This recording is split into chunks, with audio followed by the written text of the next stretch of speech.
बेटा, अगर तुम्हारे मन में कभी यह ख्याल आया है कि एक वकील कैसे बना जाता है, तो आज की कक्षा तुम्हारे लिए है। आज हम बहुत ही आसान और विस्तार से समझेंगे कि वकील बनने का रास्ता क्या है, क्या पढ़ना होता है, कौन बन सकता है और सबसे अंत में वकील बनने के बाद कमाई कितनी होती है। तो चलो शुरू करते हैं आज की सीख।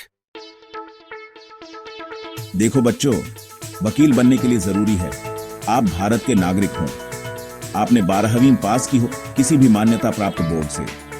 अगर आप 12वीं के बाद लॉ करना चाहते हैं तो 5 साल का BA LLB कोर्स आपके लिए है, और अगर आपने पहले से कोई ग्रेजुएशन कर लिया है तो आप 3 साल का LLB कोर्स कर सकते हैं। अब ध्यान से सुनिए, भारत में वकील बनने के 2 रास्ते होते हैं। 5 वर्षीय BA LLB कोर्स जो छात्र 12वीं के बाद सीधे लॉ करना चाहते हैं, 3 वर्षीय LLB कोर्स जो पहले से किसी भी विषय में स्नातक कर चुके हैं। इन दोनों ही कोर्सों के लिए जरूरी है कि वो कॉलेज या विश्वविद्यालय bar council of India BCI से मान्यता प्राप्त हो। अगर आप अच्छे लॉ कॉलेज में पढ़ना चाहते हैं तो कुछ प्रवेश परीक्षाएं होती हैं। CLRT common law admission test NLUs के लिए, AILET NLU दिल्ली के लिए, LSAT कुछ निजी विश्वविद्यालयों के लिए, और कुछ राज्यों की अपनी परीक्षाएं भी होती हैं।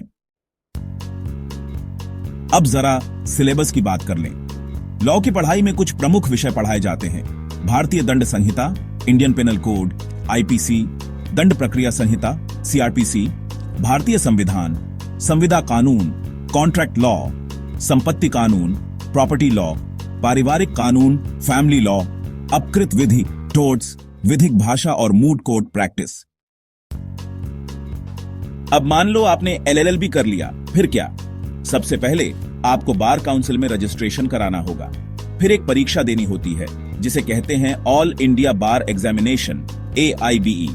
जब आप ये परीक्षा पास कर लेते हैं तो आपको अधिवक्ता का प्रमाण पत्र मिलता है, जिससे आप भारत में कहीं भी वकालत कर सकते हैं। अब बात करते हैं उस विषय की जो तुम सबको बहुत रुचिकर लगती है, सैलरी। शुरुआत में एक वकील की आय 8,000 से 20,000 रुपये प्रति माह हो सकती है, लेकिन जैसे जैसे अनुभव बढ़ता है आमदनी भी बढ़ती है। बड़ी कंपनियों में कॉर्पोरेट वकीलों की शुरुआती सैलरी 6 से 12 लाख रुपए प्रति वर्ष तक होती है। कुछ वरिष्ठ अधिवक्ता तो एक केस के लिए लाखों रुपए तक लेते हैं। तो बच्चों, अगर आपके अंदर है न्याय के लिए लड़ने की भावना, तर्क शक्ति और बोलने की कला, तो वकील बनना एक श्रेष्ठ विकल्प हो सकता है। ऐसे ही और विषयों को समझने के लिए इस चैनल से जुड़े रहिए और इस वीडियो को अपने दोस्तों के साथ जरूर साझा कीजिए ताकि वो भी अपने भविष्य की दिशा समझ सकें।